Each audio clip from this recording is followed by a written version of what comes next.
Chers amis, bonsoir, bonjour, bonsoir, comme vous voulez, fidèle à votre Quoi de Neuf. Et pour ce mois de mai, là, nous aurons un calendrier particulièrement historique avec des événements qui ont marqué, n'est-ce pas, notre pays.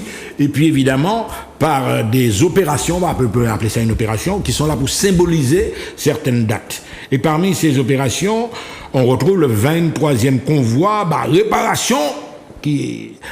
Et à mes côtés, j'ai M. Garcia Malsa, alors qu'on ne présente plus M. Garcia Malsa. Est-ce que, de ton avis, ça doit être maintenu vitam aeternam et surtout l'objectif, la reconnaissance? Absolument, Michel. Je te remercie de me recevoir. Je remercie effectivement Zouk TV. Et je dis bonjour, bonsoir à toutes celles, tous ceux qui ont l'habitude d'écouter Zouk TV. Je pense qu'effectivement, ce n'est pas un ravi flemme à Zouk TV.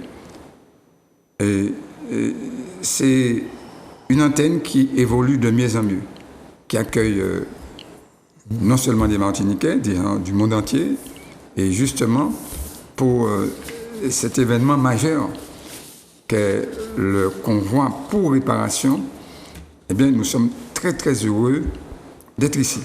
Alors, chaque année, Michel, nous prenons une thématique en fonction de la réalité que nous avons vécue pendant l'année et que nous continuons de vivre.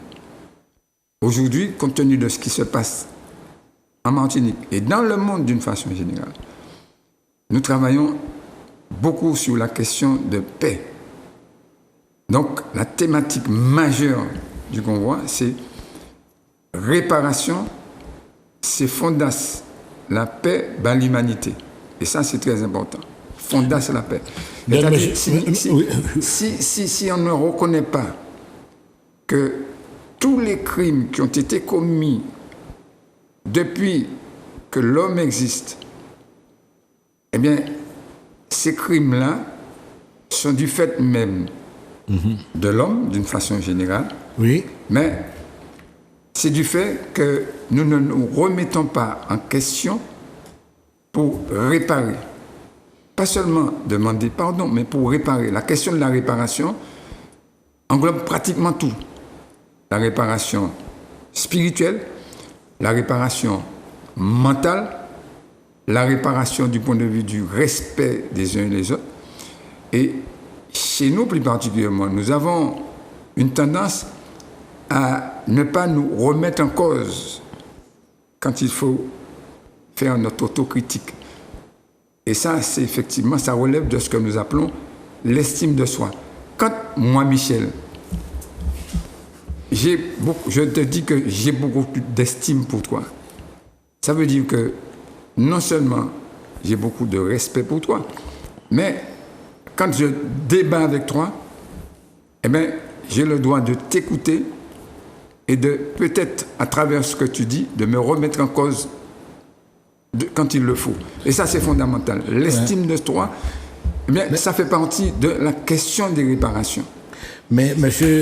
Garcia Malsa, il y a respect, il y a tolérance. Oui, absolument. Est-ce que ce sont deux notions qui peuvent fusionner? Absolument, Michel. Quand je te dis que je te respecte, attends, très souvent, et ça existait dans le passé, quand je t'offre quelque chose, tu me dis merci, Garcin. Et ça, c'est fort. Oui. À présent, ça a disparu. Si je te dis, si tu me dis merci, ça veut dire que tu as reconnu que j'ai de l'estime pour toi. Et tu me renvoies ça en me disant merci, Garcin. Et ça, c'est très important.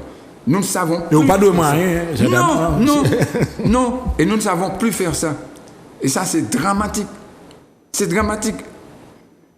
Comme quand dit, on ne m'a pas de rien. Sans merci, c'est parce qu'effectivement, j'ai de la considération pour toi. J'ai de l'estime pour toi. Et en contrepartie, tu me renvoies, tu me dis effectivement, pour ce que tu as fait, Garcin, merci. Et ça, c'est très important. Ce sont des simples gestes. Dans la question des réparations, c'est-à-dire, lorsqu'on dit à l'autre, mais vous avez commis un crime contre nos ascendants. Ce crime doit être réparé.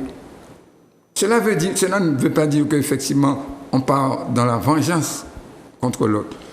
On dit à l'autre qu'effectivement, de faire en sorte qu'effectivement, que lui-même, eh bien, il se remette en cause pour pouvoir avancer. Et c'est ce que nous ne savons pas faire. Lorsque, effectivement, après 1848, lors de l'abolition, on indemnise ceux qui ont construit, ceux qui ont versé de leur sang, de leur chair, pour permettre à cette société-là de se développer, pour permettre effectivement aux puissances coloniales de l'époque de s'enrichir. Eh bien, qu'est-ce qui se passe?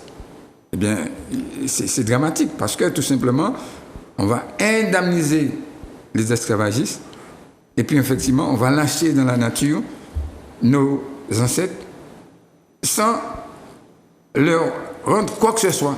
Et aujourd'hui, nous sommes dans cette dynamique-là. Et c'est pourquoi nous disons, dès 1992, dès lors que nous avons lancé la dynamique des 3 ères, nous avons toujours dit, il faut absolument la reconnaissance du crime. Ça a été fait en 1998. Ça a été fait par Taubira Taubira, oui. Et en 2001, ça s'est reconnu par l'État français. Eh bien, nous avançons petit, nous disons maintenant, il faut qu'il y ait réparation. Le simple fait que la France, l'État français, et que les esclavagistes auront dit un jour, oui, nous sommes d'accord pour réparer, ça débloque. Le oui, nous sommes d'accord. Psychologique, ça. Pour réparer. Ça débloque toute une situation. Nous pouvons aller vers la réconciliation. On ne peut pas parler de réconciliation sans effectivement réparer. Dans réconciliation, il y a réconciliation quoi?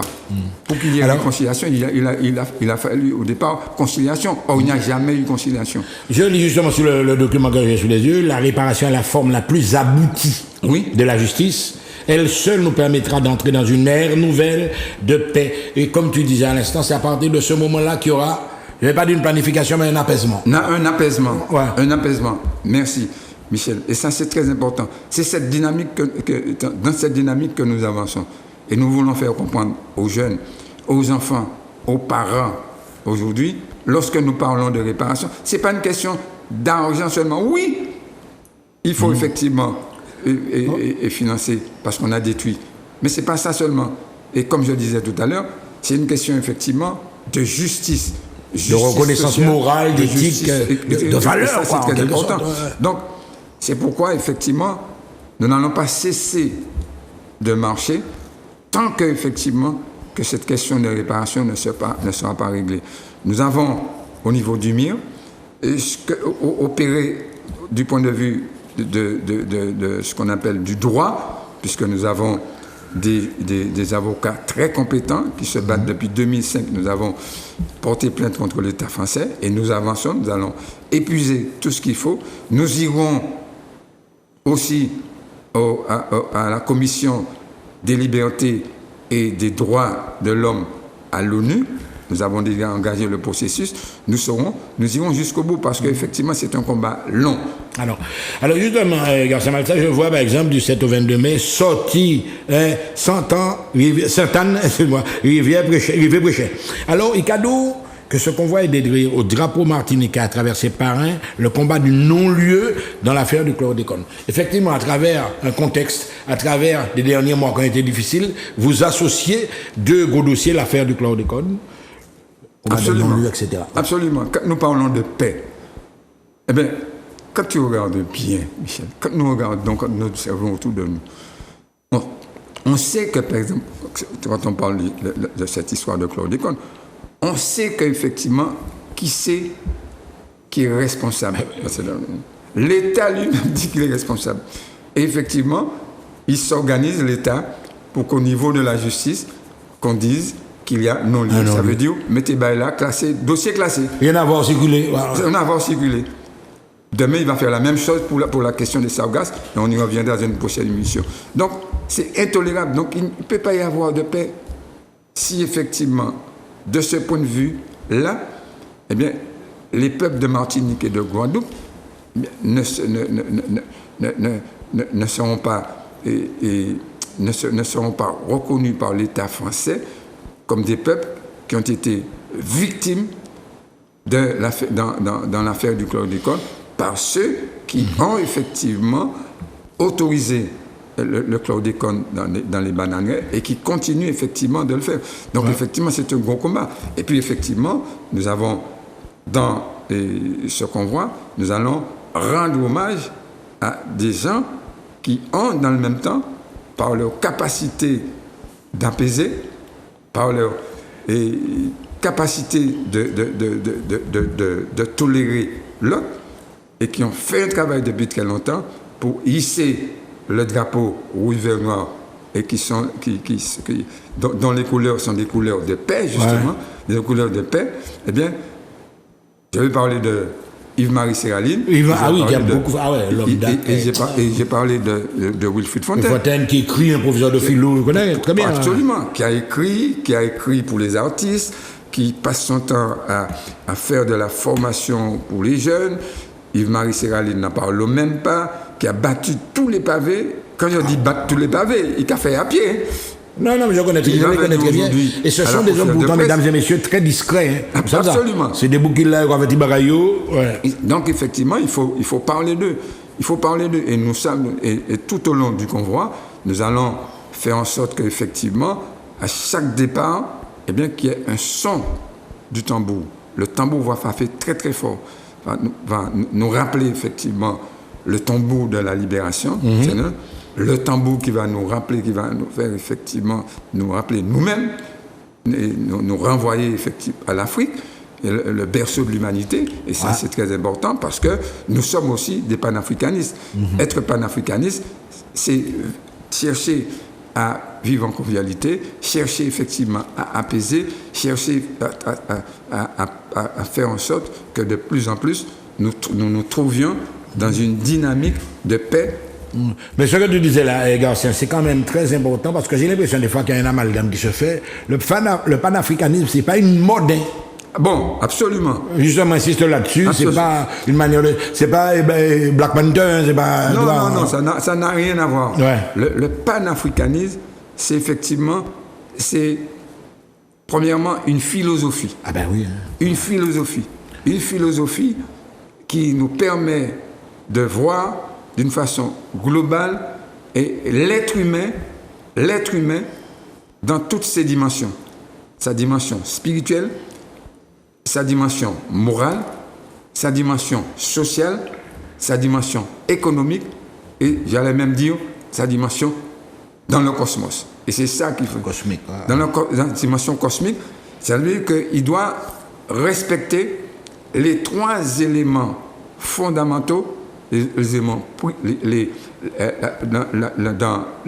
dans l'Égypte antique, on nous disait les éléments primordiaux, que sont l'air, la terre, le soleil, l'énergie, et l'eau. C'est fondamental. Donc, si nous agissons de la sorte, ça veut dire qu'effectivement, nous sommes dans une dynamique panafricaniste. Et le panafricanisme, ce n'est pas seulement pour les Noirs. On peut dire effectivement, le peuple noir a vu tellement de misère, a vu tellement de souffrance, on est obligé de prendre en compte ce peuple noir. Alors que le peuple noir qui a souffert n'a jamais agi par vengeance. Quand on reprend toute l'histoire de l'humanité, à aucun moment, eh bien, le peuple noir a cherché à attaquer d'autres peuples. Les peuples d'Afrique n'ont jamais cherché à attaquer, à faire la guerre à X, Y en Europe, en Occident, etc. Jamais. On connaît l'histoire. Et ça, c'est très important. Par contre, effectivement, le peuple noir doit revendiquer ce qu'il est, puisque, de toutes les façons, il sort du berceau de l'humanité. Et comme il sort du berceau de l'humanité, toute la sagesse qu'il y a dans son ADN, il doit effectivement diffuser cette sagesse. C'est ce que effectivement Césaire faisait, Fanon faisait. Nous devons nous trouver à la dimension Cheikh Anta Diop, on en parlait tout à l'heure. Cheikh Anta Diop, nous parlait tout à l'heure. Mandela qui va donner une leçon à l'ensemble de l'humanité quand effectivement le jour de son investiture, il va mettre à côté de lui son geôlier. celui qui était effectivement en prison, le superintendant qui était cavissé, il dit non, c'est un exemple terrible. Et ça, effectivement, c'est un exemple de philosophie panafricaniste extraordinaire. Alors, justement, mesdames et messieurs, nous avons vu les bails là, parce que nous dans l'actualité, n'oubliez pas que la semaine prochaine, dès dimanche, c'est ça, donc, du 7 au 22 mai 2023, sortie Sainte-Anne rivée prêchait. Alors là, on va parler du convoi. Les partenaires sont là, les bouts papier, la bâtie en action, Sakitano, Madou Siro, le Carrefour Express, etc., le groupe Mars, GDS, nous là, et nous avons également les parrains, Wilfried Fontaine et Yves-Marie Séraline. On passe au côté pratique. Banou Baïla, comment dire ça? Alors, Banou Baïla. Départ où? Alors, parlez bien, Banou. Alors, cette année, nous n'allons pas fatiguer les participants. Nous allons prendre en compte ce qu'ils nous ont toujours dit. Je vais dire, mais garçons, on va faire nos marchés, tout va faire Fostal, etc. Bon, ça, on va faire effectivement, chaque parcours sera effectivement un parcours en circuit. C'est-à-dire, nous allons partir d'un point et nous allons retourner au même point. Nous n'allons pas faire de les communes comme commune. Non, nous allons partir d'un point, nous allons tourner un point. Quand nous allons partir de Sainte-Anne, nous allons partir d'un point de Sainte-Anne, notamment à la place et à l'espace mondial. Donc c'est la première étape, là, dimanche, hein, ça? Oui. Ah oui, c'est la première étape, c'est lundi. Lundi, oui. Le dimanche, alors tu fais bien de nous. Puisque c'est 7. Le 7 dimanche. Et le 7 dimanche, c'est effectivement le convoi Timoun. Le convoi Timoun. Oui. Nous n'oublions pas les enfants. Génération, transmission. Faire en intergénérationnel. Et c'est ce que nous faisons. Depuis pratiquement 10 ans, nous faisons le convoi Timoun. Le convoi Timoun est mené par le Comité national pour les réparations. Le Comité national qui travaille main dans la main avec le mouvement international pour les réparations. Et donc, c'est ce convoi Timoun qui va se faire dimanche et à Chelsea, à Saint-Georges, à Saint-Georges, à la cour Saint-Georges, Batelière. Donc, c'est très, très important. J'invite les gens à prendre part, à y aller. Et les enfants accompagnent, évidemment, les parents sont là, ils vont regarder. Absolument. Et pour le convoi même, le convoi va démarrer le lundi. La première étape, c'est le lundi. Nous démarrons toujours à Sainte-Anne et nous allons terminer au Prêcheur. Nous terminons toujours le 21 au Prêcheur et le 22, nous avons des manifestations. Et cette année, d'une façon particulière, c'est entrecoupé de deux. Quand on va faire 2 marches, nous allons nous arrêter pour échanger. Nous allons faire effectivement un boucantage. Alors, le premier boucantage aura lieu à Rivière-Pilote. À Rivière-Pilote, c'est à l'espace de Rivière-Pilote, Limina Sophie. Ouais. Et l'intervention va se faire par moi-même. Oui. Et le titre de mon intervention, c'est tout simplement réparation et souveraineté. Et ça, c'est très important. Et le deuxième boucantage aura lieu le 19. Le 19, eh bien, c'est une Martiniquaise qui vit aux États-Unis, qui enseigne aux États-Unis dans une grande, effectivement, université, qui s'appelle Aneta Vete Kongolo, qui est brillante, effectivement, et ça, c'est effectivement savoir reconnaître... Maître de conférence, quoi. Maître de conférence, c'est savoir reconnaître les siens. Je pense que c'est très important. Elle va nous parler de la réparation globale et intégrale. Avec elle, il y aura un autre, c'est un Africain qui va venir, qui s'appelle effectivement... J'oublie le nom, je vais trouver tout à l'heure. Notre intervenant, oui. Et donc, ça va se passer dans quelle commune exactement, non? Ça va se passer à l'IMS. À l'IMS. L'Institut Martiniquais des Sports. Des Sports. Et ça, c'est très important. Et je crois que, voilà, j'invite les Martiniquais à venir à la fois marcher, mais à venir effectivement boucanter avec nous. Parce que c'est pendant ce boucantage qu'on va apprendre, qu'on va connaître, qu'on va pouvoir effectivement s'enrichir. Ouais, je pense que... alors, l'autre intervenant, le 19, ça me revient, c'est Amsa Boukari. C'est très, très important. Un grand professeur qui est brillant il va intervenir avec un État VT Congolo sur la réparation globale et intégrale. Et ça, c'est très important. Et puis, certainement, nous aurons une intervenante de marque, dont le nom n'est pas encore précisé, mais ce sera une surprise que nous allons faire aux Martiniquais. Ce qui veut dire que le mois de mai, puisque nous allons démarrer du 7 au 22 mai, le mois de mai, c'est le mois des réparations. C'est très important. Il devient le mois des réparations. Et je suis assez frappé de voir que de plus en plus on fait des convois. Il y a même un convoi qui est né cette année et qui s'appelle... Vous avez créé les émules, là, tout le monde. On a créé des émules, mais nous sommes très vigilants parce qu'il ne s'agit pas de créer des émules pour que ces émules-là, pour nous pour des milliers.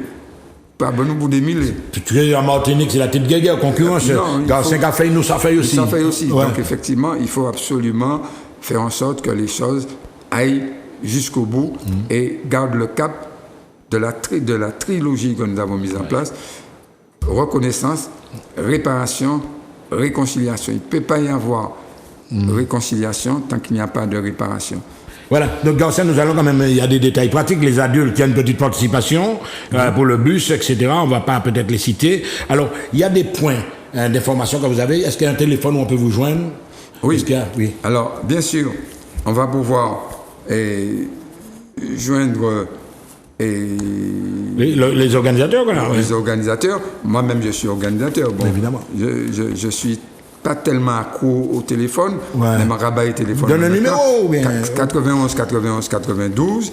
Il y a un autre téléphone, c'est 33 61 59. Il y a un autre téléphone encore, 32 20 25 68. Ouais. D'après 32 25 68. Non, mais de toute façon, on va un quatrième téléphone est 28 34 79. Voilà, mesdames et messieurs, vous avez compris que le convoi pour réparation est capati en l'année du 7 au 22 mai. Un dernier appel, Garcin, tu as 30 secondes pour pouvoir lancer un appel à la population. Alors, un appel à la population. Alors, chaque départ se fera à 6h30. Oui. Nous allons demander aux gens d'être là avant 6h30. On va échanger, on va discuter, on va distribuer des tracts, on va pouvoir échanger pendant une demi-heure, 1 heure s'il le faut. Nous serons là, mais chaque départ aura lieu impérativement à 6h30 et un coup de tambour, le tambour obligatoire. Le coup de tambour. Par exemple, je sais que la première étape, c'est Christian Valéjo qui va frapper ce gros de nous avec son équipe, avec son groupe. Je pense que ce sera très très important et nous allons changer. Et à chaque étape, chaque départ d'étape, tambour. Et chaque étape effectivement est marquée par un hommage à un des nôtres. Par exemple, je sais qu'au Vauclin, avant le départ, on va rendre hommage à Mona. C'est très très important. Et puis, il y a une prise de parole, etc., symbolique en fonction du lieu, des communes entières. Et les étapes ne sont pas longues, elles sont courtes, de telle sorte, effectivement, que nous ne nous fatiguons pas et les étapes vont passer à l'intérieur des communes. Avant, nous passions à l'extérieur et nous arrivions trop tard. Nous allons nous arranger que nous traversions tous les bouts des communes. Tous les bouts des communes, nous allons échanger avec les gens, discuter avec les gens, leur dire effectivement ce que c'est la réparation, ce que nous entendons par réparation, etc. etc. Voilà. Merci Garcin Malsa. Donc 23e convoi par réparation, maman, et nous là, il a qu'à démarrer, c'est nous, c'est force nous, c'est combat nous. À très bientôt sur Zoc TV. Merci.